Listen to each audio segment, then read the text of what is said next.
기도하고 시작하겠습니다. 아버지 하나님 감사드립니다.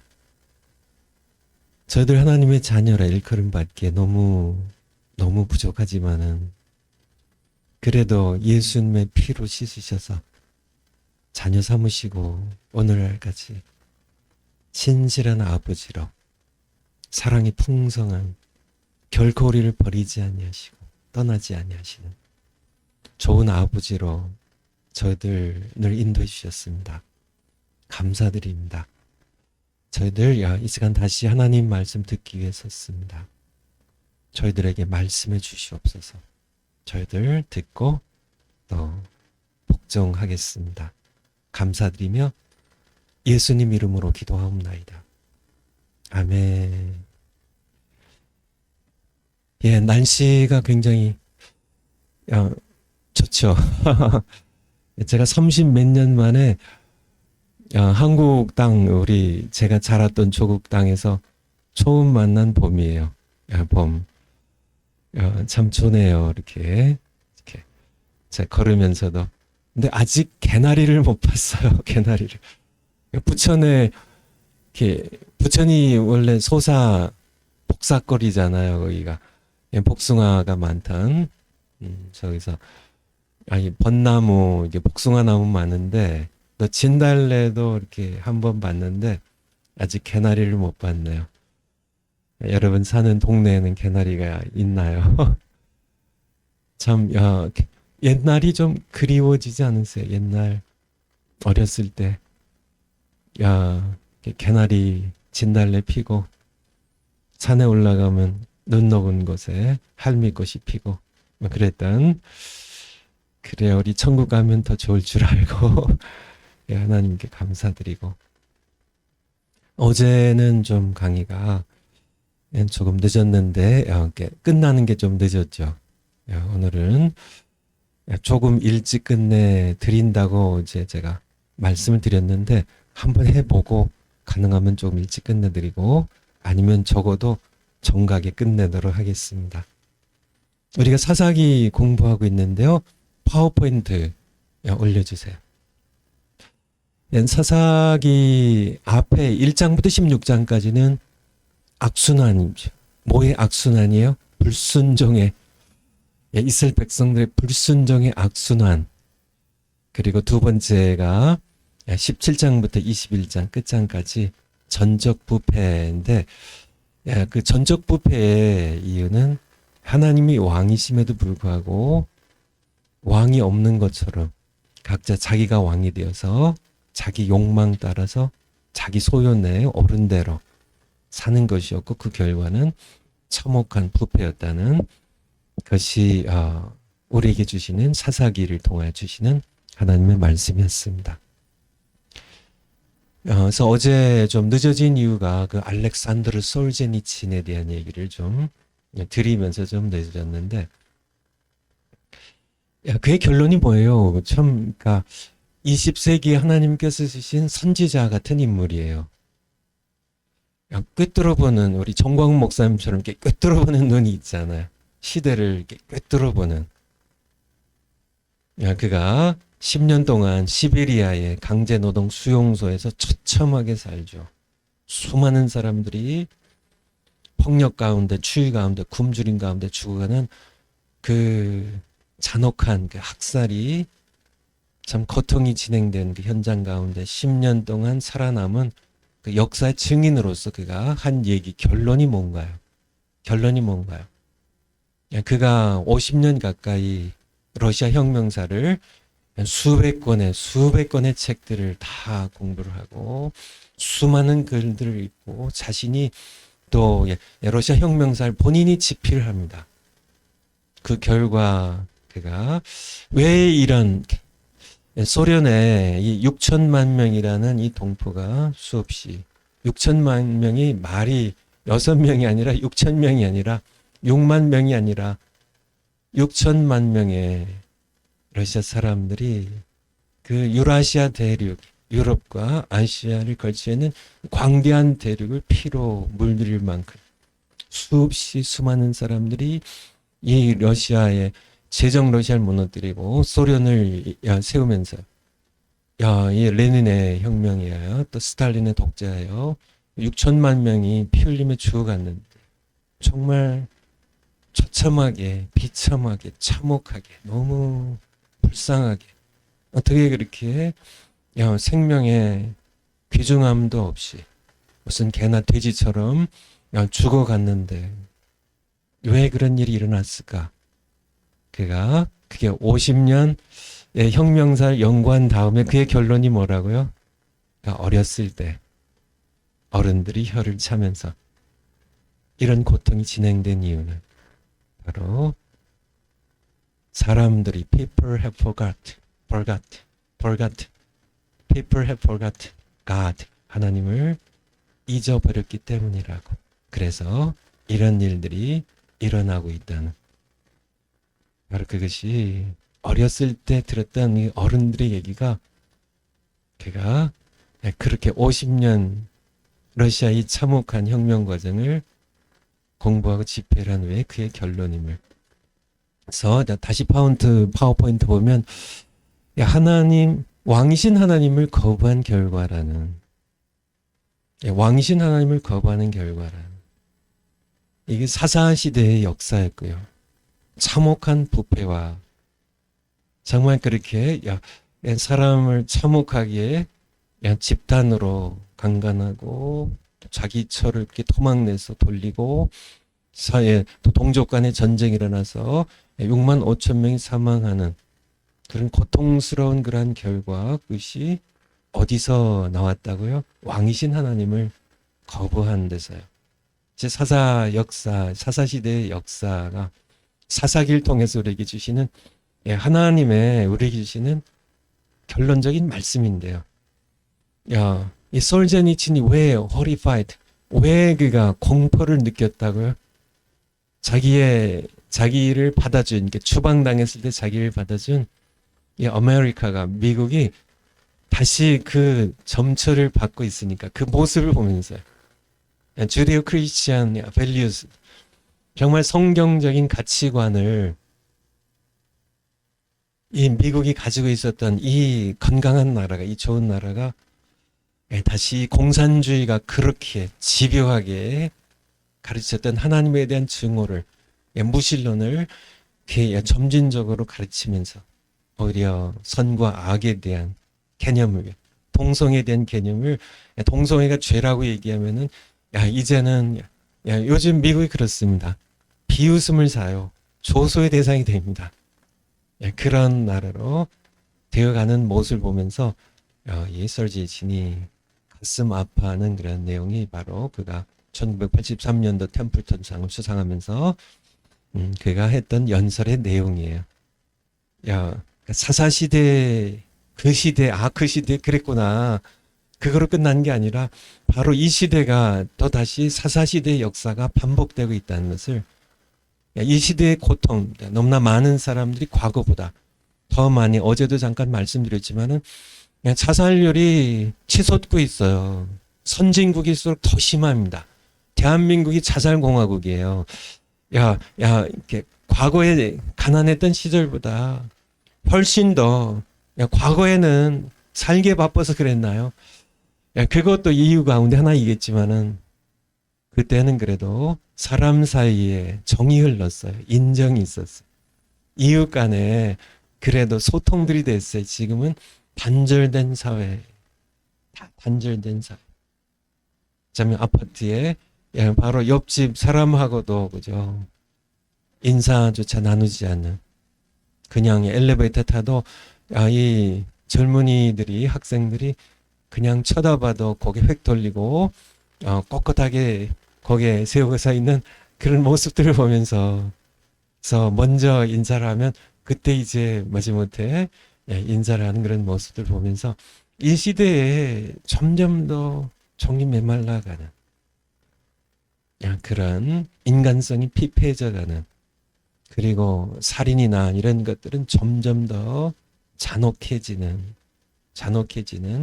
그런 이 사회 이렇게 보면서 죄악들이 점점 더 대범해지고, 동성애가 이제 더 이상 부끄러운 얘기가 아닌 시청 앞에서 콜축제라고 그렇게 애들 보는데 앞에서 거의 벌거벗고 그렇게 남자와 남자가 여자와 여자가 그런 것을 하나님 앞에서 부끄러움 없이 행하는 것들을 우리가 보게 되는데 그 결과가 무엇이라고요? 그 원인이 무엇이라고요? 바로 하나님, 왕이신 하나님을 거부한 결과라는 것을 다시 한번 말씀드리고 다음 파워포인트야. 다음 파워포인트.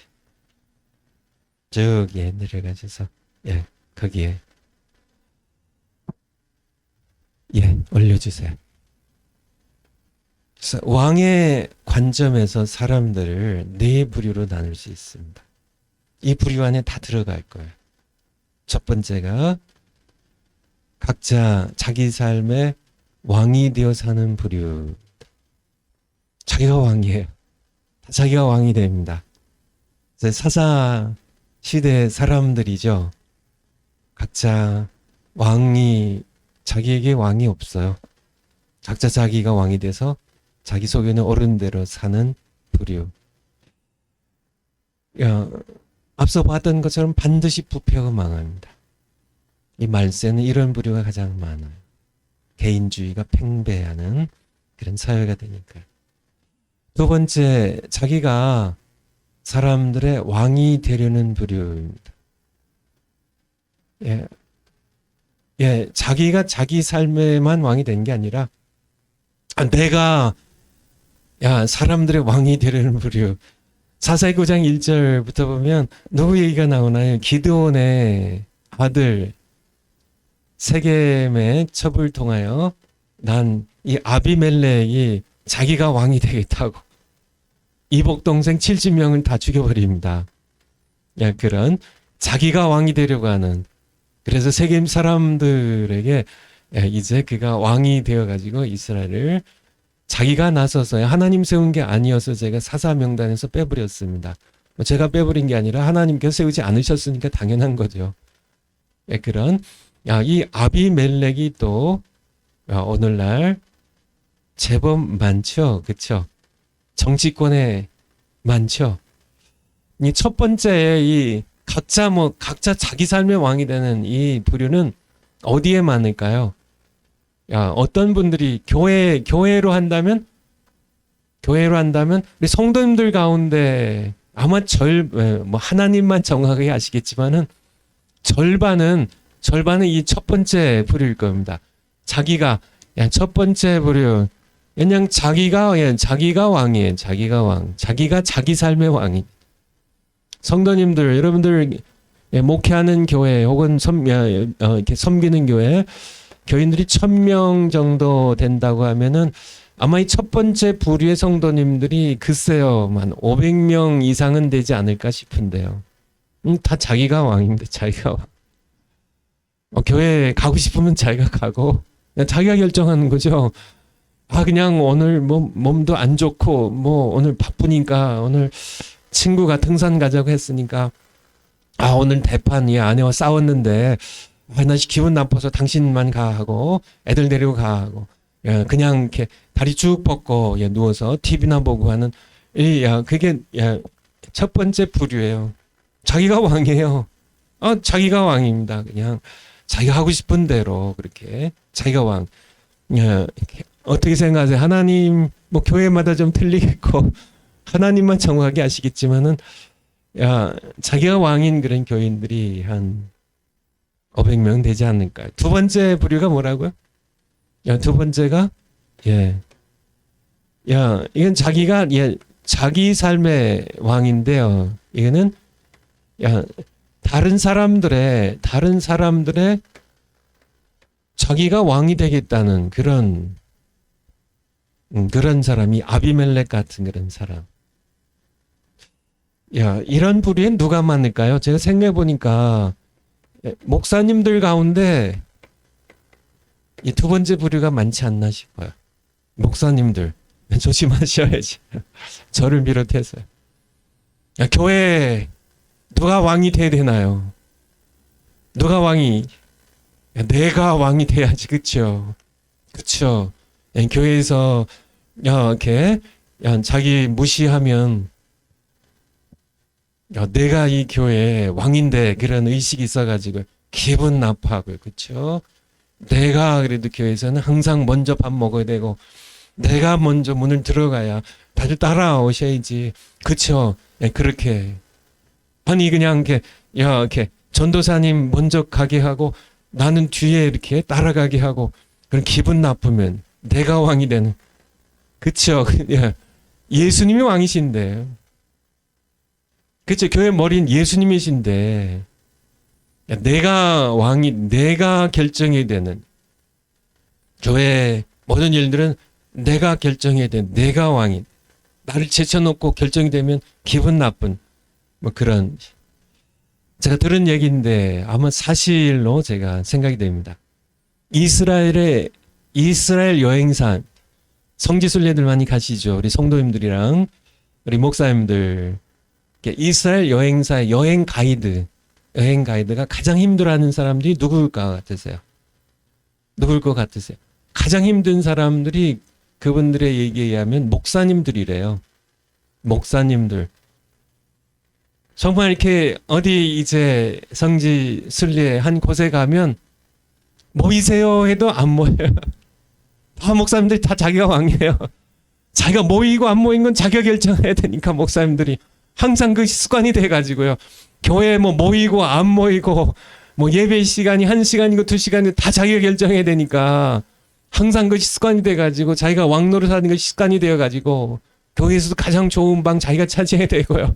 항상 대접 받아야 되고 자기에게 뭐 해라 말아라 이렇게 듣는 것을 왕은 싫어하거든요. 목사님들이 그런 왕노릇 하는 습관들이 있어가지고 여행 가이드가 이제는 모이세요 해도 들은 척만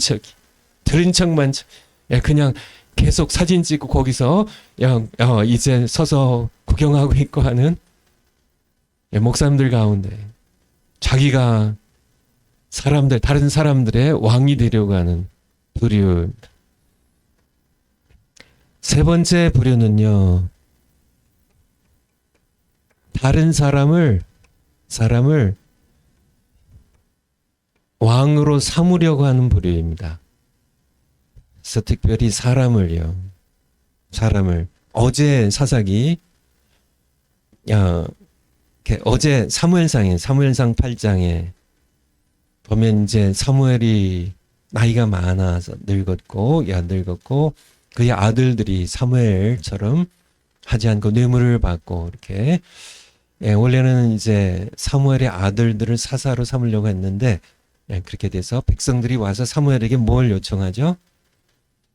이 열방들처럼 이 이방의 다른 나라들처럼 우리에도 왕을 세워가지고 우리를 다스리게 하소서. 그렇게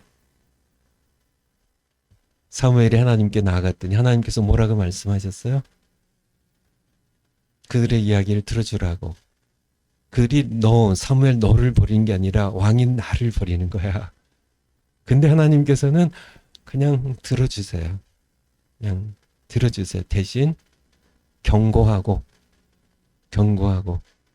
교육시키고 그래도 하나님의 경고를 듣고도 그래도 우리에게 왕을 세워주십시오. 그렇게 했을 때 하나님께서 이제 왕을 세워서 사울 왕을 세워서 왕정시대로 넘어가게 해주십니다. 사람들은 하나님이 왕 되시는 것보다 사람이 왕 되는 것을 더 선호한다는 거예요. 이것이 바로 우리가 사무엘상을 통해서 우리에게 주신 교훈입니다.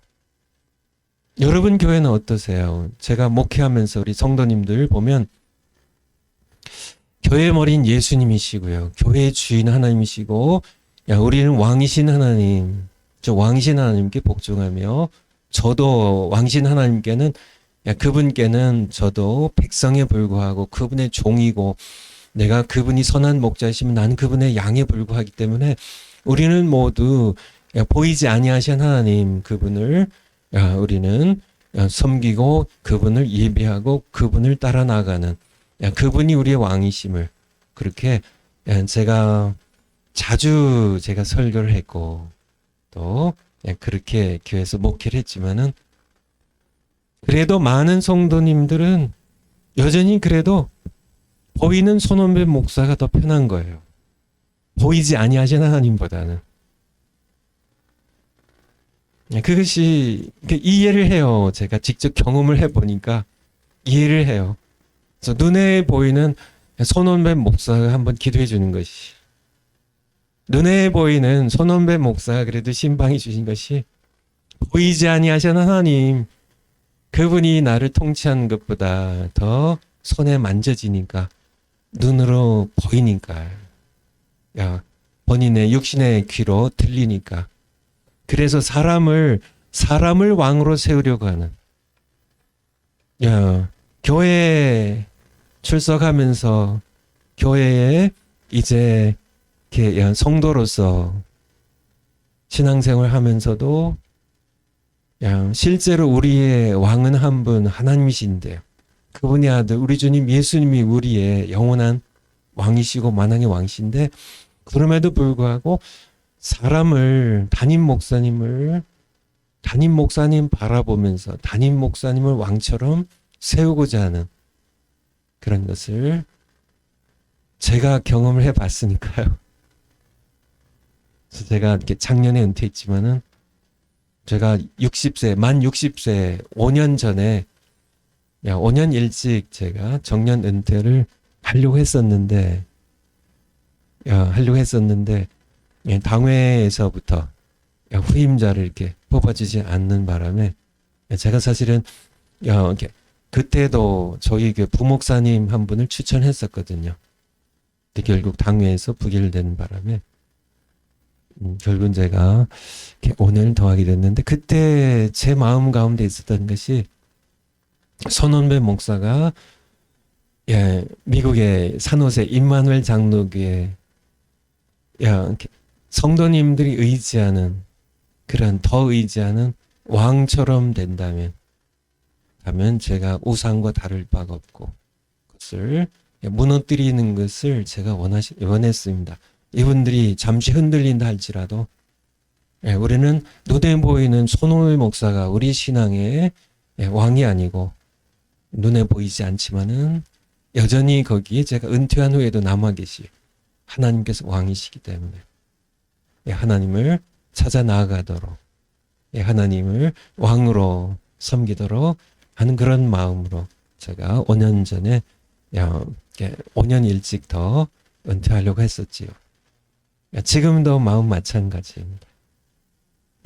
교회의 왕은 보이지 아니하시는 하나님이세요. 하지만 사람들은 차라리 천주교에 보면 교황, 이게 말이 좀 그렇지 않아요. 교회 황제라는 교황이잖아요. 일본의 천황이, 하늘이 내린 황제인가요? 천황이. 하늘천의 황제, 교회의 왕이라고요. 천주교교, 교회의 왕은 예수님 한 분밖에 없어요. 스스로 그 화려한 옷들, 쓴 그 화려한 그 면류관들 다 벗어서 예수님께 드리고, 낮은 자리로 내려와야 됩니다, 교황은. 대형교회 목사님들, 여러분 왕이 아니에요. 하나님의 종입니다. 종이 종처럼 살아야죠. 하나님 나라의 종들이 왜 그렇게 왕처럼, 왜 그렇게 어깨에 힘주고, 왜 그렇게 사시나요? 왜 그렇게 여러분들의 당회장실이 왜 그렇게, 뭐가 그렇게 중요했어요? 있다면은, 성도님들 예배실로 만들고, 성경 공부할 수 있도록, 어린 자녀들이 함께 거기서 예수님 배울 수 있도록 다 내어놓으세요. 그들 시설들 다 있으면 작은 교회 도우세요. 작은 교회 목사님들 보면 미국에서도 그러니까요. 한국도 마찬가지겠죠. 작은 교회 목사님들은 왕들이 아니라 작은 교회 목사님들은 목숨들입니다. 교회. 미국에서 여러 목사님들이 택시 운전도 해요. 목사님들 가운데 제 총신 후배 목사님이십니다. 건물에 가서 청소하세요, 밤에. 야, 모습처럼. 그렇게 하고도 교회에 오면 또 성도님들이 다 왕이 되셔가지고. 그래서 사모님은 무슨, 그렇게, 뭐 식당 가서 일도 하시고, 청소도 하시고, 또 다 우리 작은 교회 사모님들, 미국에서 한국은 잘 모르겠습니다. 작은 교회 목사, 사모님들, 그렇게 뼈빠지게 일하시고, 그리고 주일날이 되면 다 성도님들 음식 해 먹이고, 다 성도님들 먹고 가시면 설거지까지 다. 사모님이 무슨 계집 종이에요. 무슨 식모예요. 우리가 다 복음 전하기 위해 하나님께 부르심 받았는데, 큰 교회라고 여러분들이 뭐 능력이 있어서 큰 교회 하시나, 여러분의 능력으로 그렇게 큰 교회 하신다면 그 교회는 기업화된, 서 마케팅 잘 하시고 또 세련되게 이렇게 목회하셔서 인간의 이성에 여러 좋은 수단 방법으로 그런 지성적인 설교로 지성인들 유혹하고 해서 그렇게 큰 교회가 됐다면 예수님과 상관없습니다. 마태복음 7장의 선상수훈의 결론이잖아요. 그날에 많은 사람들이 나더러 이르되 주여 주여 내가 예수님의 이름으로 내가 선전을 하지 않았습니까? 내가 주의 이름으로 예수님의 이름으로 내가 목회해가지고 이렇게 큰 교회를 내가 목회하지 않았습니까? 예수님 뭐라고 말씀하시나요? 내가 너를 도무지 알지 못한다. 내게서 떠나가라. 불법을 행하는 자라. 작은 교회나 큰 교회나 단 한 영혼이라도 천하보다 귀한데 숫자 가지고 내가 하는 교회는 이렇게 큰데 더 여러분들에게 진실된 양심이 있다면 여러분이 한 게 아닙니다. 하나님의 은혜였죠. 성령님의 역사였죠. 예수님의 십자가의 공로였죠. 여러분 단지 마른 지팡이처럼 쓰임 당한 건데 그거 가지고 여러분들이 자랑하면서 작은 교회 목사님들 뭐 이렇게 무슨 선심이나 쓰느냐 가끔 뭐 이렇게 뭐 음식이나 사드리고 하면서 힘주시고 그들 무시한다면 여러분 하나님 앞에서 언젠가 크게 통곡할 날이 있으실 거예요. 그렇다면 여러분도 사사시대의 사람들과 아비멜렉과 다를 게 무엇이 있냐는 얘기예요. 그러니까 네 번째가 바로 뭐 아시다시피 여기 파워포인트 다시 한번 올려주실까요? 파워포인트 다시 올려주실까요? 그래서 네 번째가 1, 2, 3, 작은 1, 2, 3, 4가 이게 제가 쓰는 이게 파워포인트 그거랑 이게 조금 달라서 이게 다르게 깨져서 나오는데 제가 다음에는 다르게 좀 잘 고쳐갖고 올게요. 1, 2, 3, 3이 사람을 하나님이 아니라 사람을 자기 왕으로 세우려는 부류고요. 구별하시겠죠? 네 번째가 하나님을 왕으로 섬기는 부류예요. 하나님을 왕으로 섬기는 부류. 우리가 바로 하나님을 왕으로 섬기는 부류가 된다는 얘기입니다. 사사시대에도 그것을 얘기한 분이 있어요. 사사기 8장 하면은 사사기 6장부터 기도원 얘기니까 기도원 얘기가 나오겠죠. 사사기 8장 우리 22절 한번 사사기 8장 22절 8장 22절 그러니까 이제 미디안을 완전히 격파했어. 다 끝났어요. 이제 하나님께서 기도를 통하여 올려주세요. 이스라엘 백성들 구원하셨습니다. 그 다음에 이스라엘 사람들이 자기들을 구원한 기도원에게 이르되 당신이 우리를 미디안 손에서 이 10여만의 이 메뚜기처럼 몰려온 이 미디안의 군대 손에서 우리를 구원하셨으니 당신과 당신의 아들과 당신의 손자가 우리를 다스리소서. 이스라엘 사람들이 지금은 이제 1, 2, 3, 4 가운데 몇 번째예요? 세 번째. 미디안 사람을 원래 자기가 왕이었던 첫 번째 부류의 사람들인데 기드온이 이제 300명 이끌고 이제 미디안 손에서 구원하니까 얼마나 기뻤으면요. 당신과 당신의 후손들이 왕이 돼서 우리를 다스리라고 그렇게 세 번째 부류로 이제 이 첫 번째 부류의 사람들이 넘어갔습니다. 23절 보면 기드온이 그들에게 이르되 내가 너희를 다스리지 아니하겠고 내가 너희의 왕이 되지 않겠다고. 나의 아들도 너희를 다스리지 아니할 것이요. 이것이 기드온의 뜻이었는데 근데 요 세겜의 첩의 아들 아비멜렉이 제가 왕이 되겠다고 하지만요. 어쨌든 기드온은 그렇지 않았어요. 나도 안 다스리고 내 자녀들도 다스리지 않고 여호와께서 너희를 다스리시리라. 그러니까 이게 네 번째예요. 네 번째. 그래서 우리도 기드온의 이 고백처럼 물론 기드온도 허물이 있지만은 백성들이 자기를 왕으로 삼으려고 할 때 세 번째 부류로 해서 이제 백성들이 자기를 왕으로 삼아서 자기가 두 번째 부류가 되어야 됐을 때 두 번째 부류 되기를 거절했던 기드온이 다른 사람의 왕이 되기를 거절하고 기드온이 네 번째 부류로 여호와께서 다스리실 것이라고 여호와께서 여러분의 왕이라고 하는 그가 된 모습을 우리는 함께 보게 됩니다. 우리 파워포인트 한번 다시 올려주실까요? 그래서 1, 2, 3 부류는 1, 2, 3 부류인데요. 1, 2, 3 부류는 모두 결국 망한다는 거예요. 자기가 왕이 되든지 그러니까 자기가 자기 삶의 왕이 되든지 아니면 자기가 다른 사람들의 자기가 자기 삶의 왕이 되면 첫 번째 부류 반드시 부패하고 망한다는 거. 자기가 다른 사람들의 왕이 되는 부류 자기도 망하고 남도 망하게 한다는 거. 아비멜렉이 그랬죠. 인류 역사상 수없이 많죠. 사람을 왕으로 세우려는 부류. 그들은 보이지 않는 하나님보다 보이는 사람을 선호하고요. 결국 이것도 망한다는 거예요.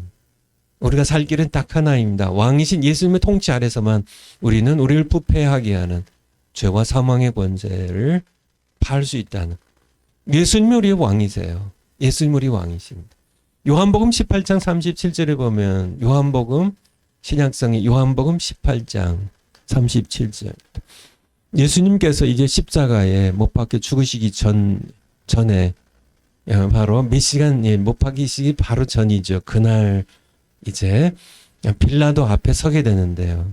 그때 빌라도가 예수님께 묻죠. 당신이 왕이냐고. 요한복음 18장 37절. 올려주세요. 빌라도가 가로되 그러면 네가 왕이냐. 예수께서 대답하시되 네 말과 같이 내가 왕이니라. 예수님이 왕이세요. 아시죠? 예수님이 왕이세요. 빌라도 그가 로마 제국의 총독이지만은 빌라도가 대단한 것 같지만은요. 그래서 예수님을 밑으로 내다보면서 비웃는 투로 네가 왕이냐고 그렇게 얘기했지만은 빌라도는 예수님께 무릎 꿇고 절하고 경배해야 할 불쌍한 죄인에 불과했던 사실을 그가 알지 못했어요. 예수님 말씀하십니다. 네 말과 같이 내가 왕이라고. 이를 위하여 내가 왕으로 태어났고 이를 위하여 세상에 왔다고. 예수님께서 말씀하고 계십니다. 여러분의 왕은 누구이세요? 여러분이 왕이 여러분은 어느 부류에 속하세요? 첫 번째세요? 두 번째, 세 번째세요? 네 번째세요? 어디에 속하세요? 여러분들이 여기에 속한다면 목사님이시든지 장로님이시든지 성도님이시든지 권사님이시든지 1, 2, 3에 속한다면 여러분은 반드시 망할 겁니다. 여러분 반드시 부패해요. 예수님의 통치 아래서만 우리는 죄의 유혹을 물리칠 수 있어요. 사망의 권세를 우리는 물리칠 수 있어요. 사탄의 모든 괴계를 파할 수 있어요. 예수님의 통치 아래서만요. 우리가 아무리 지성 뛰어나다 할지라도, 우리가 아무리 힘이 세다 할지라도, 우리가 아무리 많은 무리를 조직했다 할지라도 이것 가지고 우리는 죄와 싸워서 이길 수가 없어요. 사탄의 모든 권세와 싸워서 이길 수가 없어요. 세상은 골리앗과 같습니다.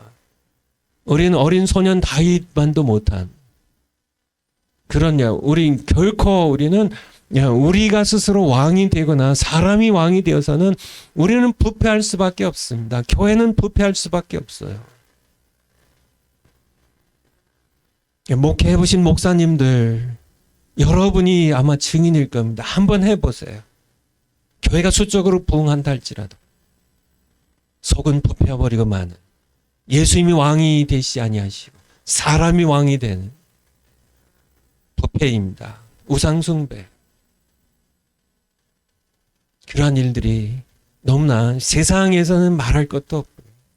세상 사람들 말할 것도 없고요. 교회 안에서조차 왜 이렇게 교회가 영적으로 침체되는지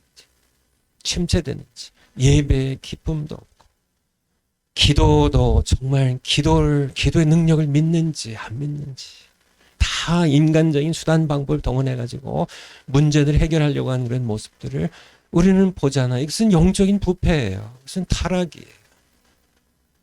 그런 모습들을 우리가 계속 목격하는데 여러분의 정체가 무엇이냐고, 어떤 부류에 속하세요? 제가 묻는 게 아니라 사사기를 통해서요. 하나님께서 묻고 계세요.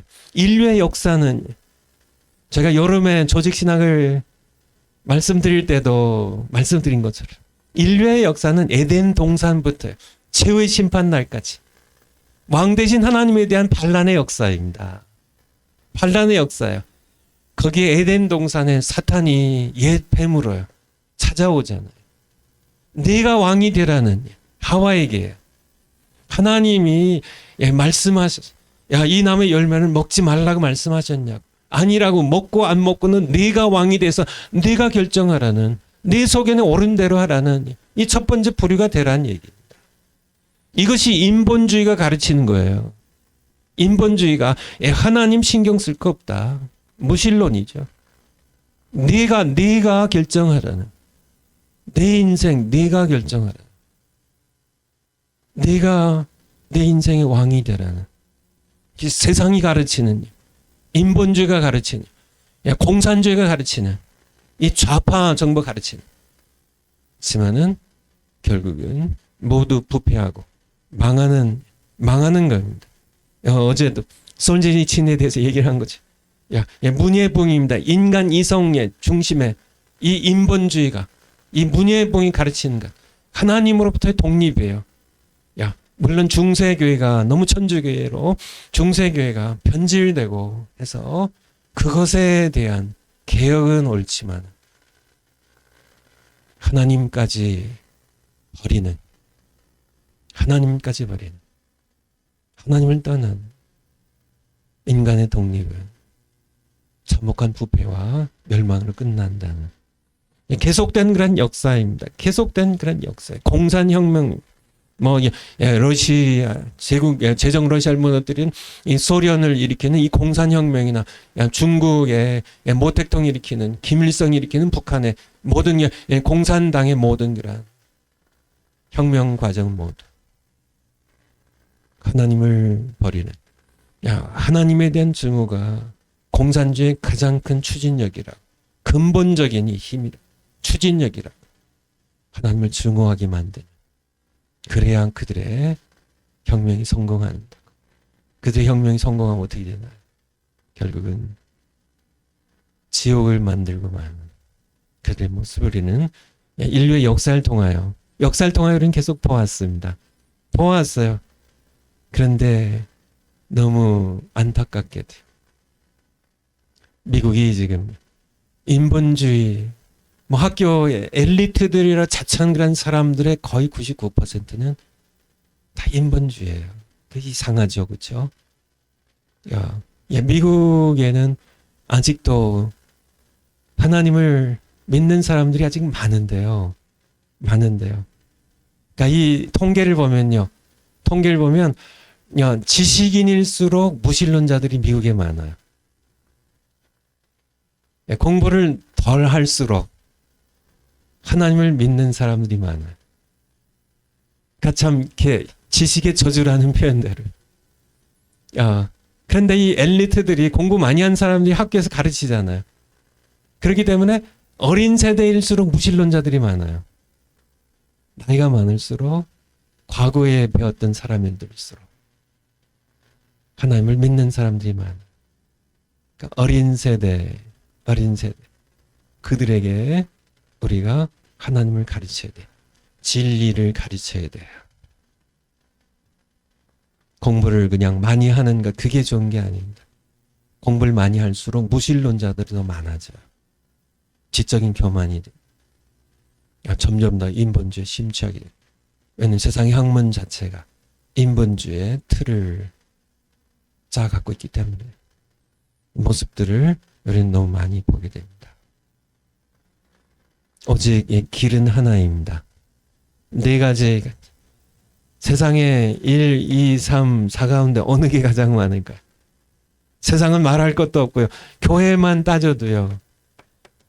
교회 안에도 1, 2, 3, 4 가운데 누가 가장 많을 것 같아요? 제가 생각하기에는 4번이 그렇게 많지 않다는 거예요. 심지어 교회 안에서도요. 하나님을 왕으로 섬기는 목사님들 가운데서도 4번이 그렇게 많지 않다는 거예요.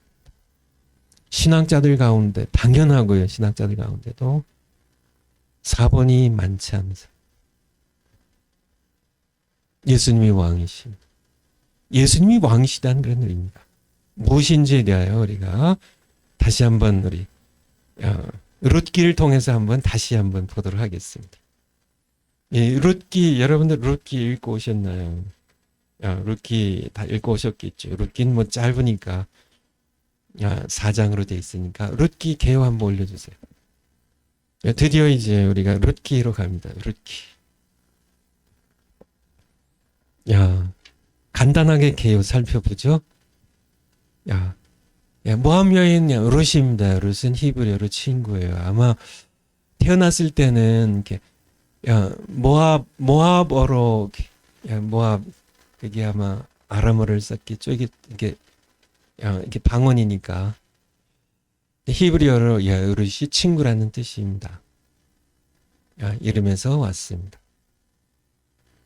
성경 66권 가운데 이방 여인의 이름을 딴 유일한 책이에요. 그러니까 여인의 이름을 딴 책은 또 있습니다. 뭐가 있어요? 에스더서가 있죠. 이방인의 이름을 딴 책이 있습니다. 누가복음이 있죠. 근데 이방인인 동시에 여인의 이름을 딴 책은 또 룻이 처음이에요.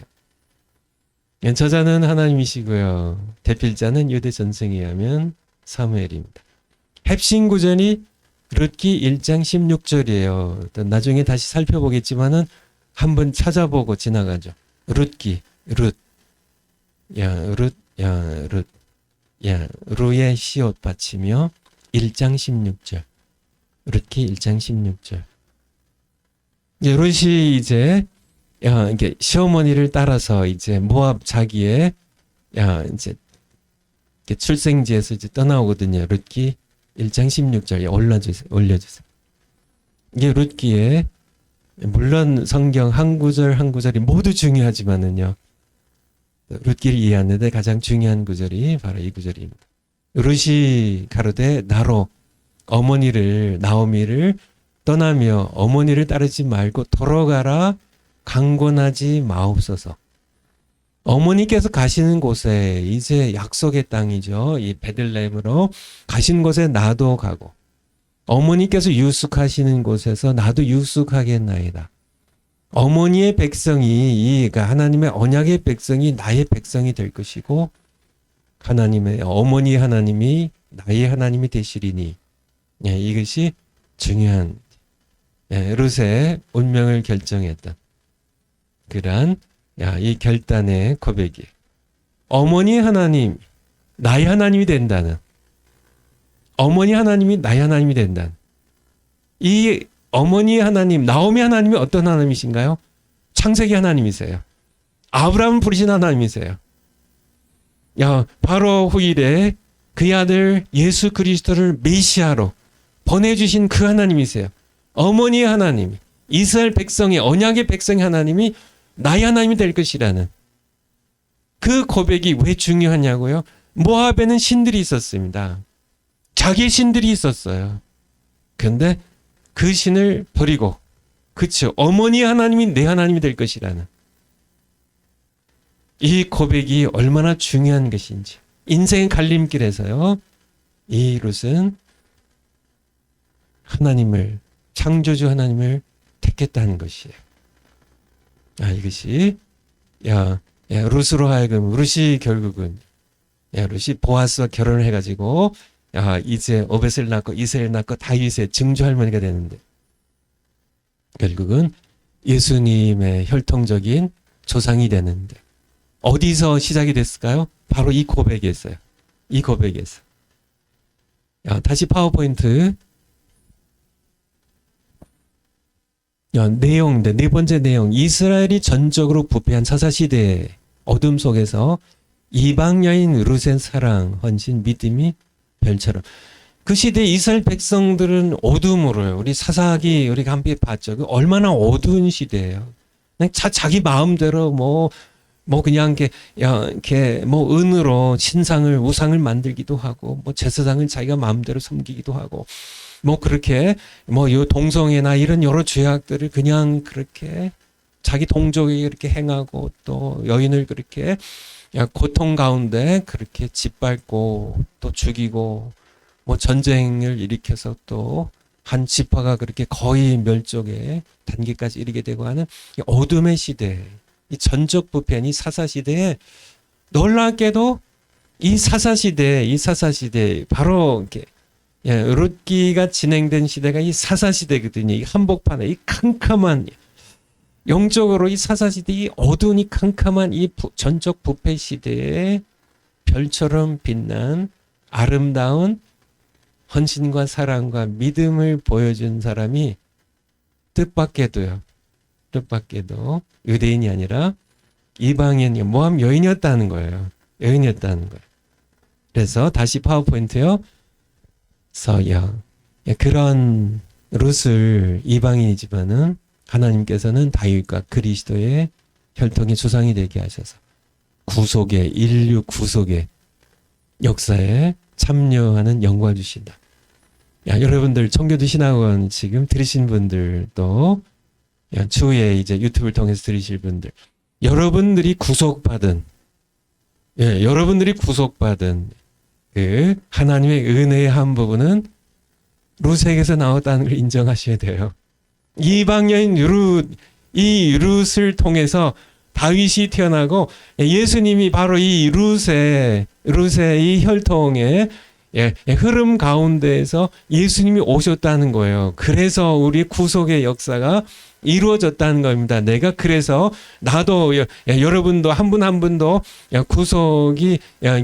구속을 받았다는 거예요. 바로 이 이방 여인 룻의 공헌이 있음을, 우리 구원에 차지한 부분이 있음을 우리는 기억해야 할 겁니다. 다섯 번째 교훈입니다. 하나님은 그의 백성을 삼실 때 외모로 표현하시는데, 성경에 외모는 이렇게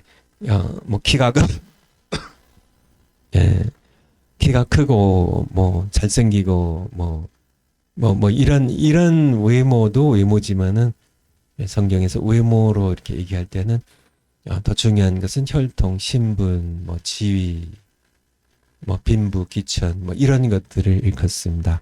하나님은 외모로 차별하지 않으세요. 그의 백성을 삼으실 때. 우리 외모라는 표현 한번 볼까요? 사도행전, 우리 신약성경 사도행전 10장 34절부터. 사도행전 10장, 행 10장 30절부터. 사도 베드로가 이제 고넬료 집에, 이방인이죠. 그렇죠? 이 로마 군대 백부장인 고넬료 집에 갔을 때 베드로가 한 얘기입니다. 베드로가 입을 열어 가로되 내가 참으로 하나님은 사람의 외모를 취하지 아니하시고 35절 각 나라 중 하나님을 경외하며 어느 민족이거나 이방인이라 할지라도요 하나님을 경외하며 의를 행하는 사람은 하나님께서 외모로 죄송합니다. 제가 기침이 나서 사례가 걸렸나 봐요. 침이 넘어가서 이 외모로 혈통이나 무슨 신분이나 뭐 이방인 유대인 뭐 이런 거 따지고 그런 분이 아니시라. 우리가 앞서 출애굽기 할 때 배웠죠. 이스라엘이라는 사회는 혈통 중심의 폐쇄 사회가 아니라 언약으로 열린 사회라고요. 누구든지요. 중단 잡덕이 함께 출애굽합니다. 아시죠? 이 우리야, 이 다윗의 충신 우리야가 헷 사람이에요. 갈렙이 그나스 사람이에요. 그쵸? 룻이 모압 여인이에요. 이방인이라 할지라도 하나님은 모두 언약을 통하여 그의 백성으로 돌아올 때, 바로 이스라엘이 내 백성이 될 것이고, 어머니 하나님이 내 하나님 될 것이라는 하나님을 자기 하나님으로 받아들인 모든 사람에게 공평하신 하나님심을 기억해야 할 겁니다. 그럼 갈라디아서 신약성경 갈라디아서 3장 28절 갈라디아서 3장 28절 한번 보고 넘어가겠습니다. 3장 28절 조금 더 내려가셔서요.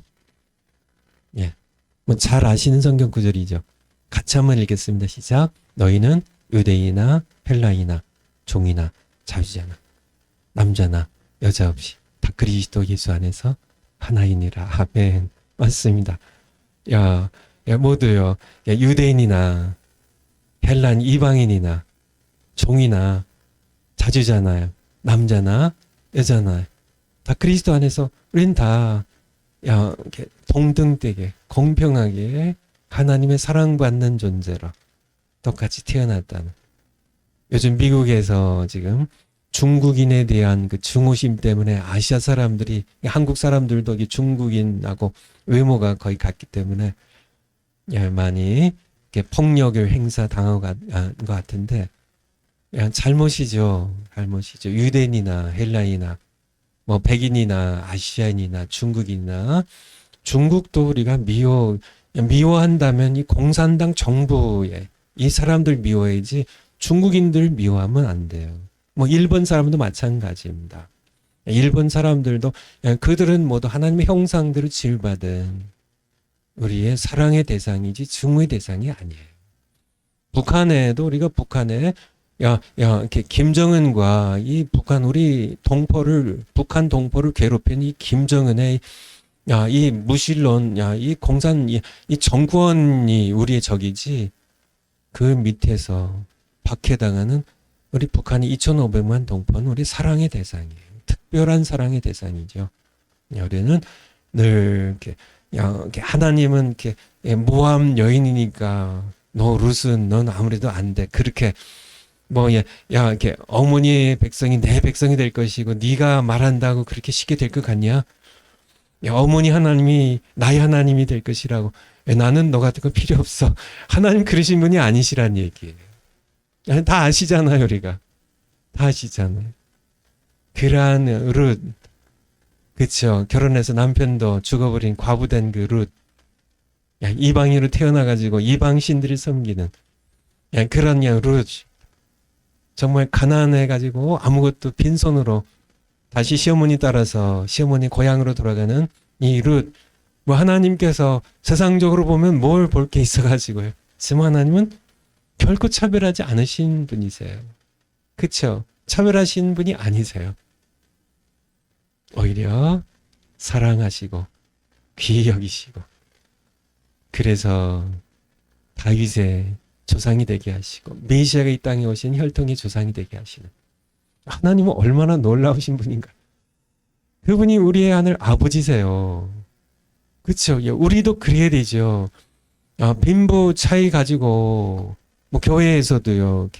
이렇게 좀 이렇게 좋은 차 가지고 다니시고 뭐 헌금도 뭐 돈이 많으셔 가지고 내고 뭐 이런 분들이 대우받고 이런 분들이 장로님 권사님 되시고 가난해서 늘 이렇게 눈물로 기도하시고 기도에 열심히 하는 그런 분들은 전부 차별받고 그냥 말단 서리 집사나 평생 하다가 돌아가시게 한다면 그것은 하나님의 교회라고 하기에는 너무 부끄러운 교회죠. 하나님께서 왕이시라면 예수님께서 그게 머리시라면 그럴 수가 없는 거죠. 야고보서 신약성경 야고보서 2장 1절부터 야고보서 2장 1절부터 거기 보면은 이 야고보는 사도 야고보가 아니라 예수님의 육신의 동생 야고보입니다. 야고보 2장 1절 2장 쭉 내려가십니다. 2장 거기 예수님의 육신의 동생 야고보가 이제 예수님이 승천하신 후에 베드로 사도와 함께 이 예루살렘 교회에 중요한 섬기는 종이 돼요. 그러니까 야고보서 2장 1절에 내 형제들아 영광의 주 곧 우리 주 예수 그리스도를 믿는 믿음을 너희가 받았으니 사람을 외모로 취하지 말라. 외모에게 또 나오죠. 그러니까 예수님이 어떤 분이신지 여러분들이 알고 그를 믿는 믿음을 받았다면 예수님이 그렇게 하시지 않으셨으니까. 문둥병자들, 바리새인들, 서기관들 그 당시에 정말 교회 그 당시에 이스라엘 백성들의 뭐 성전에 자리나 차지하고 뭐 존경이나 받으려고 하는 이런 모든 무리들은 이 문둥병자들 가까이 오면 돌로 쳤지만 예수님께서는 그들에게 문둥병으로 진물이 질질 나는 그들의 손을 대시며 가라사대 나으여 깨끗함을 받으라고. 예수님 그러신 분이시잖아요. 성전에서 과부가 드린 엽전 두 입을 부자들보다 더 많이 냈다고 칭찬하셨던 그런 예수님이시잖아요. 그런 예수님, 그러니까 외모로 사람을 취하지 말라고 우리 다시 야고보서 올려주세요.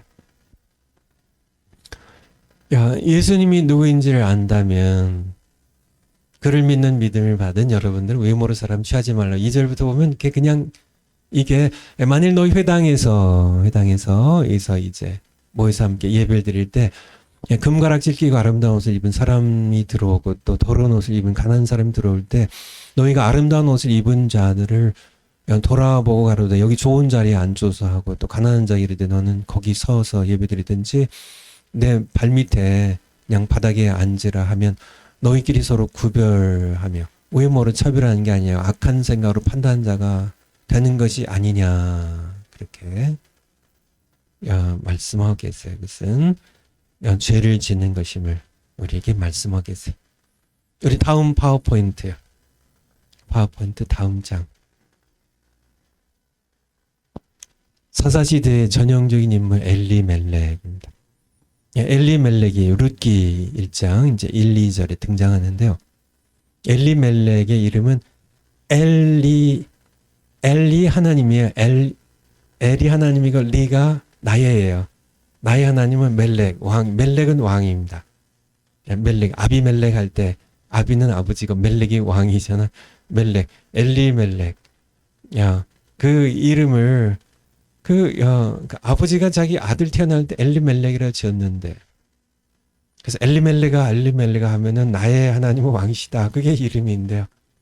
그런 이름을 가진 그 좋은 이름을 가진 이 엘리멜렉이 흉내 들자 그는 자기 이름과 달리 자기가 왕이 되어 자기 속이 노른 대로 언약의 땅을 떠나 자기가 원하는 곳으로 잘 살 수 있는 곳.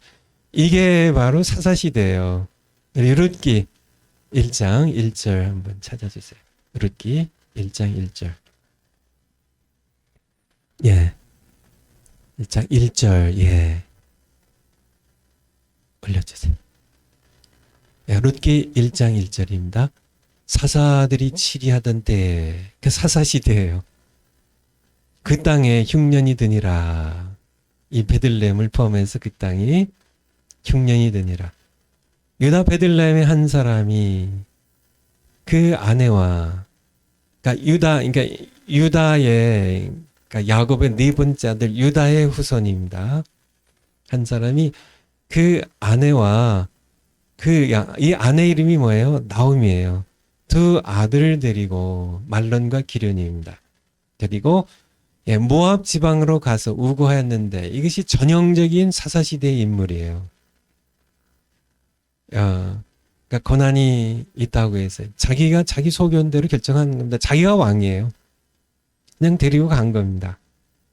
2절에 그 사람의 이름은 엘리멜렉이요. 바로 엘리는 나의 하나님. 예수님께서 엘리 라마사박다니 하시잖아요. 엘리 나의 하나님 나의 하나님 어찌하여 나를 버리셨나이까 할 때 엘리 이게 그 같은 엘리예요. 엘리 나의 하나님은 멜렉 하나님 왕이시라는 이름을 가진 사람이 그의 아내 이름은 나옴이요. 기쁨이라는 뜻이고요. 그 두 아들의 이름은 말론과 기련이니 유다 베들레헴 에브라 사람들이더라. 그들이 모압 지방에 들어가서 거기 이화더니라고 말씀하고 계세요. 우리 파워포인트 다시 한번 아까 거 다시 올려주세요. 엘리멜렉 사사시대 전형적인 인물이었다고요. 두 번째, 오늘날 우리가 사는 이 시대는 사사시대와 같다. 주변에 보면 너무 많은 엘리멜렉들이 좌충우돌하며 살아갑니다. 여러분 실감이 나지 않으세요? 우리 주변에 너무 엘리멜렉들이 너무 많아요. 이름은 나의 하나님은 왕이시라고 하는데 자기가 왕이 돼요. 자기가 왕이 돼서 자기 소견대로 그냥 목회. 오늘날 엘리멜렉 목사님들이 너무나 많아요. 여러분들 엘리멜렉 목사님 한번 불러보실래요? 엘리멜렉 장로님들이 너무 많으세요. 다 하나님을 왕이시라고 그렇게 해요. 하나님 왕이시라고. 그렇잖아요. 우리 찬송 가운데, 복음 찬송 가운데도 왕이신 나의 하나님, 내가 주를 높이고 주의 이름을 내가 영원히 송축하리이다. 사실 다윗 왕이 고백한 시편 145편 1절인데요. 왕이신 나의 하나님, 왕이신 나의 하나님. 자기가 왕인데요. 자기는 하나님의 종이에요. 나에게 왕이 계세요. 왕이신 나의 하나님. 다윗은 네 번째예요. 왕이신 나의 하나님. 내가 주를 높이고 주의 이름을 내가 영원히 송축하리이다. 그렇게 우리가 그 시편 145편 1절을 우리가 성가로 찬송가로 만들어가지고 찬송곡으로 만들어가지고 그렇게 여러분들 이렇게 목사님들도요, 또 여러 권사님, 장로님들, 여러 성도님들도 여러분 교회에서 많이 부르시지 않으셨어요? 왕이신 나의 하나님, 예수 우리 왕이여 이곳에 오셔서. 그거 많이 부르시지 않으세요? 예수 우리 왕이여 이곳에 오셔서 저정하시고 우리의 찬양을 받아주소서. 엘리멜렉 말로는요 다 엘리멜렉들이에요. 다 나의 하나님은 다 왕이세요. 나의 하나님이 다 내 왕이세요. 다 엘리멜렉들이에요. 교회 전부 엘리멜렉들이 다 하나님을 왕이라고 그렇게 이름 자체가 오늘 크리스찬들 이름이 엘리멜렉 이름만 그렇게 하지 실제로는 다 자기가 왕이 되었어요. 자기가 왕이 되어가지고 사실 예수님이 나의 왕이 되시고 하나님께서 왕이신 나의 하나님 내가 주를 높이고 할 때 하나님께서 내 왕이 되신다는 이 의미들을 잘 모르는 것 같아요. 말로만 앵무새처럼 그냥 이렇게 의미를 담지 않고 마음을 담지 않고 왕이신 나의 하나님 저 왕 예수 우리 왕이여 이곳에 오셔서 왕으로 임하셔서 내 마음의 보좌에 앉아서 내 삶의 보좌에 앉아서 나를 통치하시고 우리의 찬양을 받으시옵소서 하는 그런 것이 그냥 앵무새처럼, 앵무새가 무슨 두뇌가 있어가지고 무슨 이해가 있어가 한 게 아니라 그냥 따라서 주절주절 하는 것처럼 우리가 그냥 말로만 그렇게 하는 것이 아닌가. 정말 예수님께서 내 왕이시라면, 다윗의 고백처럼 나의 왕이신 하나님, 그 고백이 진실된 고백이라면 우리의 삶은 달라질 수밖에 없어요. 그분의 통치 아래 살아가는 겁니다. 그분이 나의 왕이 되신다는 것은 내가 그분의 통치 아래, 그분의 명령 아래 내가 복종하며 살아간다는 그런 의미예요. 왕이, 오늘날 왕의 제도들이 그나마 남아있는 것이 영국이나 유럽의 모나코나 이런 몇몇 나라들, 일본의 천황이, 왕들이 몇몇 있지만은 요즘 나라는 거의 모두가 다, 아마 다 입헌군주국이거든요. 왕이 다스리지 않고, 입헌입니다. 이 헌법이 다스려요. 그래서 왕이라는 개념 자체들이 없어요. 그래서 왕이라고, 예수님 나의 왕이요, 이렇게 내가 고백할 때 그 의미를 잘 모르는 것 같은데, 우리가 그 의미를 알려면 500년 전, 1000년 전, 2000년 전, 다윗 시대 3000년 전으로 돌아가야 돼요. 그래서 왕의 명령은 곧 죽고 사는 문제입니다. 왕이 죽여 하면 죽는 겁니다. 왕이 군사들에게 그런 얘기가 있죠. 이 알렉산더 대제가 그의 군대를 이끌고 페르시아를 쳐들어갔을 때 한 전쟁에서는요, 페르시아 왕에게 알렉산더가 항복을 권했습니다. 거기에서 이 알렉산더 대왕이 마게도냐 자기 군대에게 깎아진 절벽에 세워놓고 앞으로 전진하라고 명령 내립니다. 이 마케도니아 이 알렉산더 군대가요, 떨어지면서 계속 절벽에 추락해서 죽어가는데요, 대열이 흐트러지지 않고 죽어가는 모습을 보면서 페르시아의 이 왕이 기겁을 하고 공포감을 느끼고, 저런 군대와 싸웠던 우리는 완전히 멸망당하는 그런 소름 끼치는 공포를 느끼고 알렉산더 대왕이 됐습니다. 우리가 항복할 게 그런, 제가 어떤 글을 읽은 적이 있는데, 이게 바로 왕을 둔다는 뜻입니다. 그냥 왕께서 명령하면 그렇게 죽는 길이라도 그냥 가는 겁니다. 이게 왕이에요. 예수님께서 내 왕이 되신다는 의미가 바로 그런 왕입니다. 내가 이렇게 도움이 필요할 때만 가서 이렇게, 그거는 예수님을 무슨 머슴 부리듯이 하는 거고요. 이웃집 아저씨처럼 그냥 사이좋게 지내는 그런 게 아닙니다. 그런 개념이 전혀 아니에요. 내 대통령 정도로 생각해가지고 마음에 수틀리면 그냥 당신 갈 길 가고 나 갈 길 가고 이런 게 아니에요. 성경에서 말하는 이 왕의 개념은 절대 군주제, 이 왕권이 시퍼렇게 살아있던 그 시대에 주어진 말씀들인 거 여러분 다 아시잖아요. 적어도 2000년 전에 쓰여진 이 왕의, 다윗이 시편 145편 1절에서 왕이신 나의 하나님 고백할 때는 그는 그렇게 고백을 한 겁니다. 하나님께서 명령하시면 그는 죽음의 길이라도 걸어가는, 자기가 왕이지만은요, 다윗이 자기의 명령에서 자기의 부하들이 죽음의 길이를 할지라도 나가서 싸워서 죽는 것처럼 자기도 하나님, 자기의 왕이기 때문에 하나님 명령에는 나도 그렇게 죽겠다는, 이것이 바로 예수님을 내가 왕으로 모신다는, 영접한다는 그런 의미예요. 하지만 예수님께서는 왕이시면서도 백성인 우리를 구원하기 위하여 본인이 십자가에 죽으셨어요. 그런 왕이십니다. 그런 왕이지만은 여전히 그분은 왕이고 우리는 그분의 백성이에요. 여전히 그분은 우리의 선한 목자이시고 우리는 그분의 양이에요.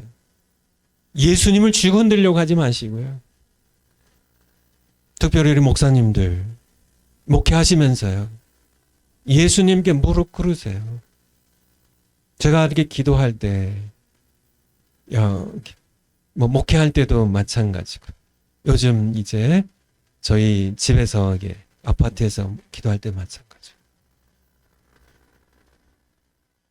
자주 이렇게 무릎을 꿇습니다. 계속 무릎을 꿇고 싶지만은 또 너무 힘드니까 저는 이렇게 앉기도 하지만은 더 많은 시간을 무릎을 꿇고 해요.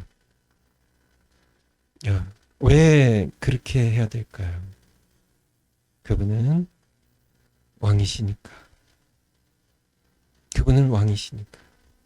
편하게 의자에 적당하게 걸터 앉아서 제가 그런 기도를 무시한 건 아닙니다. 그렇게 기도하더라도 반드시 기도 끝나기 전에 무릎 꿇고 기도하고 일어서세요. 고백하세요. 나의 왕이신 하나님. 내가 오늘도 복종하겠습니다. 내 말, 내가 원하는 대로 강의하지 않고 내가 원하는 본문, 내가 정해가지고 내가 설교 원고 써서 내가 내 말 전하지 않고 왕이신 예수님께서 내 입에 넣어주신 말씀 내가 전할게. 원하시는 것 내가 원하신 대로 할게. 그런 엘리멜렉 되지 마시고요. 엘리멜렉 되지 마시고. 우리 자녀들에게도 마찬가지입니다. 자녀들 사랑하시죠. 자녀들 사랑하시죠. 자녀들이 왕이신 예수님께 복종하는 삶을 가르치세요. 그러면 그것이 자녀들의 인생을 결정할 겁니다. 자기가 왕이 되어가지고 다 요즘 젊은 세대들, 어린 세대들은 이 부류가 더 많겠죠. 다 자기가 왕입니다. 자기가 왕이에요. 다 부모들도 다 꼬봉들이고 자기 돈 벌어다서 자기 먹이고 자기 공부시키고 자기 입혀주고 다 그리고 필요 없어지면 버리는 자기가 왕인 이 젊은 세대들에게 아니야. 엄마 아빠도 너의 왕이 아니고 너도 내 왕이 아니고 지금 좌파 정부 문제 있는 너의 왕이 아니고 오직 우리가 살 길은 예수님이 너의 왕이 되셔야 돼. 이게 그러니까 예수님이 나를 통치하실 때, 내 왕이 되실 때, 내가 예수님의 통치 아래 살아갈 때 여기에만 진정한 평강이 있어요. 여기에만 진정한 자유가 있어요. 이게 이 세상에서 유일한 행복한 영원한 의미가 있는 행복은 예수님의 통치 아래서만 있어요. 그분의 왕권 밑에 그분의 통치 아래 살아가는 인생의 그 행복을 자녀들이 맛보게 해야 돼요. 이것이 무엇인지를 알게 하셔야 돼요. 이것이 사사기를 통하여 룻기를 통하여 우리에게 주신 말씀입니다. 이것이 아니면 아무리 흉년을 피해서 모압 땅에 거기에 양식 있다고 찾아간다 할지라도요. 이것이 되면은 모두 결국은 부패하고 결국은 다 망해요. 자기도 망하고 자기 자식들도 망하게 하고 자기를 따른 사람들도 망하게 하고 다 망해요. 다 망합니다. 오늘날 이 세 부류는 다 연합이 가능해요. 다 연합이 가능합니다. 세상 보면요. 하지만은 이 부류는 여기에 포함될 수가 없어요. 따돌림을 받죠. 무시도 당하죠. 하지만은 오직 하나님을 왕으로 섬기는 사람들만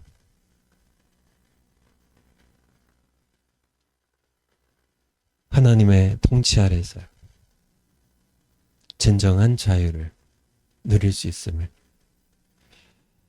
바로 우리가 룻기를 통해서 다시 한번 배우게 됩니다. 우리 파워포인트 다시 올려주실까요?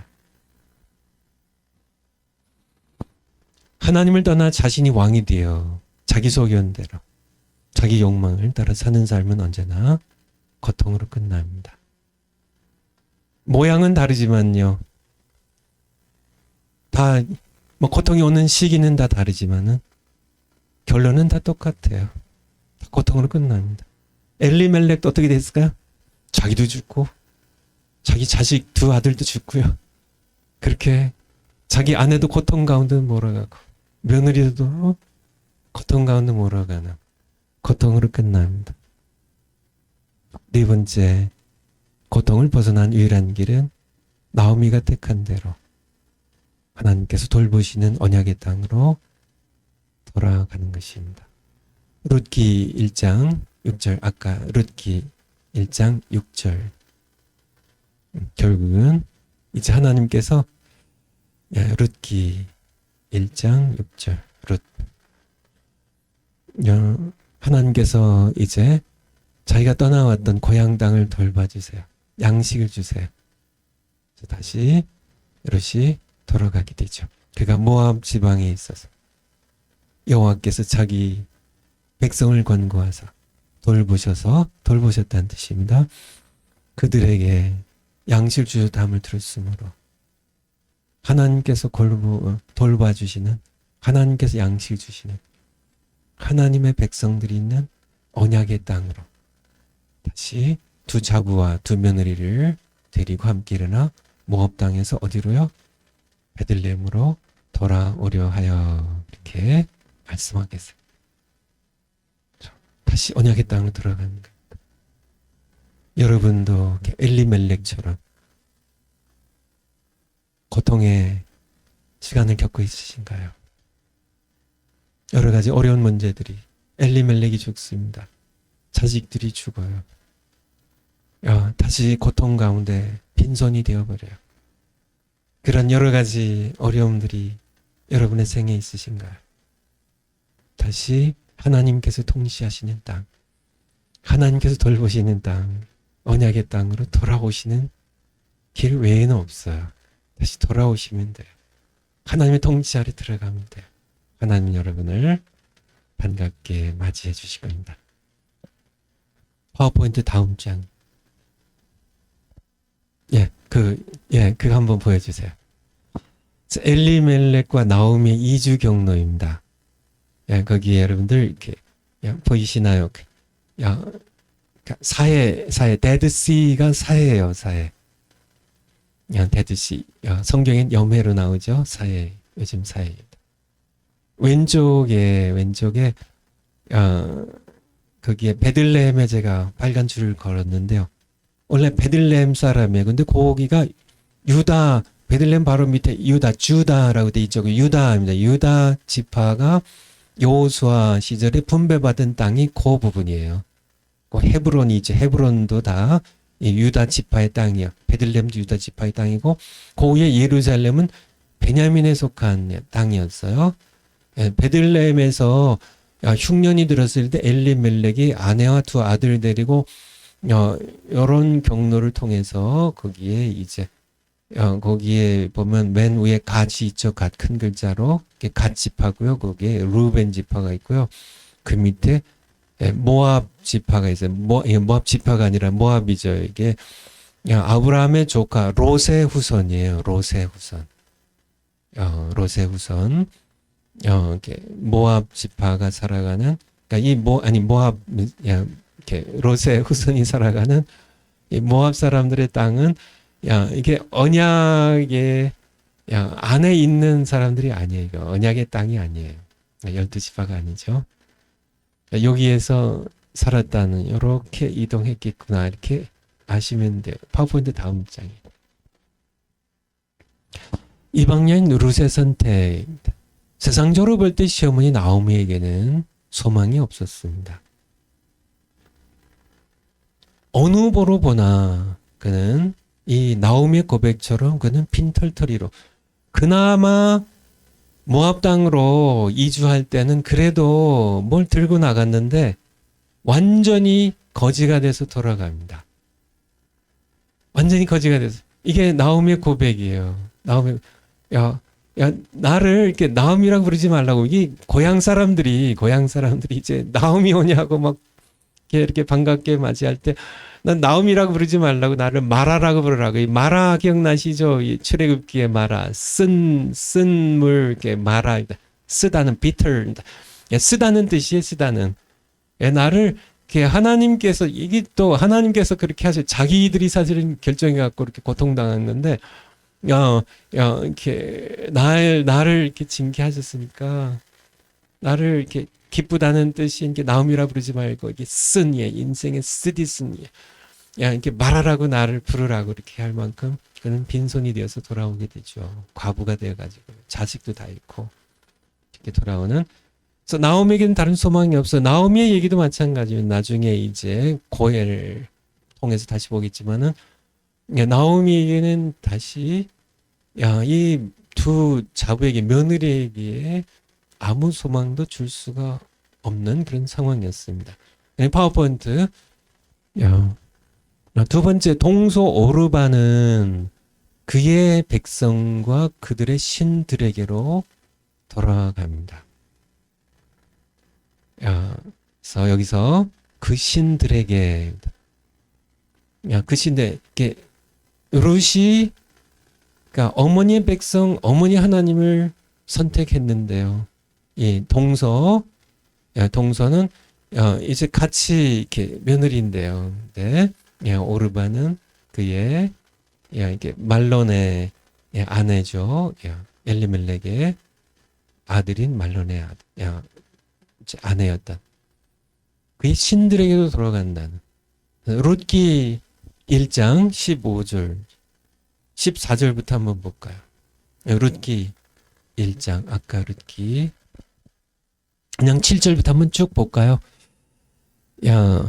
있던 것을 떠나고 이제 모압 땅을 떠나고 올려주세요. 두 자부도 그와 함께하여 유다 땅으로 돌아오려고 길을 행하다가 사실 이제 길을 나섰어요. 이제 아까 그 지도 보셨죠? 이렇게 다시 돌아오는 길을 나서다가 8절에 나오미가 두 자부에게 이르되 너희는 각각 너희 어미의 어머니 집으로 돌아가라. 친정집으로 돌아가라.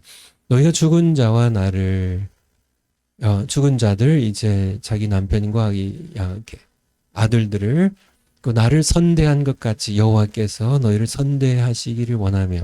이 나오미가 참 착한 여인이겠죠. 9절에 여호와께서 너희로 각각 남편의 집에서 이제 재혼해가지고 편안하게 살도록 여호와께서 도와주시기를 원하노라 하고 그들에게 입맞춤에 그들이 소리를 높여 울며 이 세 과부가 같이 통곡하는 걸 보죠. 사실 이렇게 이 부분을 읽으면 늘 저희 어머님 생각이 나는데요. 젊은 시절에 두 아들 데리고 이렇게 혼자 이렇게 친정으로 오셨던 저희 어머님.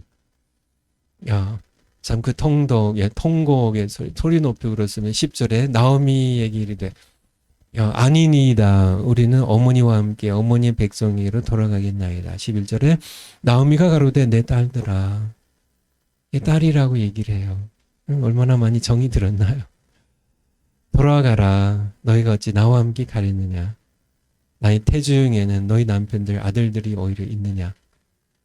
당시에는 그 형제 가운데 이렇게 저희가 없이 형이 그러니까 상속자 없이 죽으면은 동생이 그 형수를 이어받는 그런 제도를 얘기하고 있는 겁니다. 11절 다시요.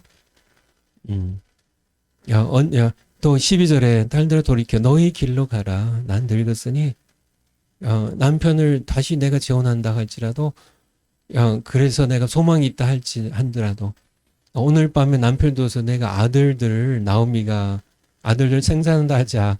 너희가 어찌 그들이 자라기를 기다리겠느냐. 그러니까 어찌하여 그것을 인하여 남편 두기를 너희가 재혼하는 게 낫겠다고. 내 딸들아 그렇지 아니하니라. 여호와의 손이 나를 치셨으므로 자기들이 잘못해놓고요. 여호와의 손이 나를 치셨으므로 나는 너희를 인하여 더욱 마음이 아프도다. 이 정말 착한 시어머니예요. 사실 젊은 두 며느리 데리고 가면 그래도 자기 늙어서 일도 못하는데 두 며느리 그러니까 일해가지고 자기 먹여 살릴 수도 있는데 그냥 돌아가라고 오히려 너희 때문에 내 마음이 더욱 아프다고 그렇게 14절에 그들이 소리를 높여 다시 울더니 오르반은 그 시므에게 입맞추되 14절요.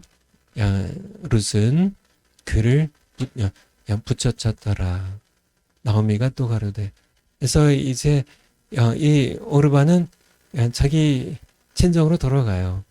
나오미가 또 가로되 네 동서, 이 룻에게 네 동서는 그 백성과 그 신들에게로, 이게 복수입니다. 원래는 그 백성과 그 신들에게로 돌아가나니 너도 동서 오르바를 떠나 따라 돌아가라. 16절 아까 봤죠? 룻이 가로되 나로 어머니를 떠나며 어머니를 따르지 말라고 돌아가라고 강권하지 마옵소서. 어머니께서 가신 곳에 나도 가며 어머니께서 유숙하신 곳에 나도 유숙하겠나이다. 바로 언약의 땅이죠. 어머니의 백성이 나의 백성이 되고 어머니 하나님이 나의 하나님이 되시리니. 여기에서 이렇게 나오미에 대해서 제가 나오미 착하다고 얘기 드렸는데요. 맞습니다. 정말 이 세 여인이 어떻게 그렇게 다 착해요. 다 착한 이 세 여인. 참 이 착한 세 여인들 보면은 좀 나오미도 너무 착한 시어머니예요. 근데 제가 보기엔 착한 것으로 완전치 않다는 것이에요. 착한 것은 완전치 않다는 것. 나오미가 정말 하나님에 대한 믿음이 있었다면 오르바도 끌고요. 오르바도 끌고 오르바가 육신적으로는요. 세상적으로는 자기 어머니 집으로 자기의 민족으로 자기 백성으로 자기 신들에게로 돌아가는 것이 더 편한 삶을 그래서 재혼해가고 잘 살 수 있는 삶을 살 수 있을지 모르겠지만은 문제는 모압의 죽은 신들에게로 돌아가야 된다는 사실이에요. 만들어진 이 가짜 신들, 죽은 신들에게로 돌아가서 결국은 오르바는 재혼해서 그나마 편하게 살 수 있을지 모르겠지만은 결국의 끝은 지옥이잖아요. 정말 이게 나오미가 신앙적으로 그렇죠. 착한 것만으로는 완전치 않다는 것이에요. 착해야 되겠지만은요. 그럼에도 불구하고 하나님께서 돌보시는 땅으로 미안하지만은 오르바야. 미안하지만은 나와 함께 내가 섬긴 하나님이 돌보신 땅으로 가자. 내가 육신적으로는 소망이 없지만은 그래도 그것은 하나님께서 돌보시는 언약의 땅이니까 이 두 며느리에게 그냥 너희가 돌아가서 재혼하라고 그것을 강권할 것이 아니라 두 며느리를 다 끌고 이 너희의 섬긴 이 모압 신은 죽은 신들이야. 사람들이 만든 거짓 신이야. 살아계신 창조주 하나님이 계셔. 바로 이스라엘의 하나님이셔. 우리가 그 하나님께서 약속하신 언약의 땅으로 가자. 끌고 가야 되는 거 아니에요. 오히려 다 보내려고 했던 이 나오미. 그래서의 오르바는 결국은 자기의 백성과 자기 신들에게 돌아가고 말았어. 지만은 룻이 바른 선택이라는 거예요. 룻은 비교해 봤겠죠. 모압의 신들과 바로 이 나오미 시어머니를 통해서 그가 어렴풋이 느낄 수 있었던 여호와 하나님, 이스라엘 하나님과 비교를 해봤겠죠. 하지만은 그는 바로 거기에서 또 하나님의 은혜죠. 바로 언약의 백성, 언약의 하나님을 택하기로 갈림길에서 선택했다는 것. 그것이 그의 운명을 사실 이 땅에서의 삶뿐만 아니라 영혼을 결정하는 메시아의 혈통이 조상이 되는 그런 길을 걸어가게 했다는 겁니다. 여러분들은 마찬가지예요. 살면서 착한 거 좋아요. 착해야죠. 그렇지만은 더 중요한 것은 신앙이라는 것을 자녀들에게도 마찬가지예요. 자녀들은 착하게 여러분이 착한 부모로 잘해주는 거 다 좋지만요. 자녀들에게 이렇게 착하기만 한 부모로서는 부족하다는 얘기입니다. 신앙적으로 언약의 하나님. 제가 좀 일찍 끝난다고 했는데 딱 40분이 됐네요. 여기서 끝내도록 하겠습니다. 기도하겠습니다. 하나님 아버지 감사드립니다. 착한 것만으로 부족합니다. 맞습니다. 우리가 더 중요한 신앙으로 우리에게 새 언약을 주시고 예수님의 피로 맺어주신 이 새 언약 가운데 우리를 구속하시는, 우리를 통치하시는 하나님을 믿는 이 신앙을 자녀들에게 물려주고 또 이웃들에게, 동료들에게 물려주는 저희들 되겠습니다. 저희들 붙잡아 주세요.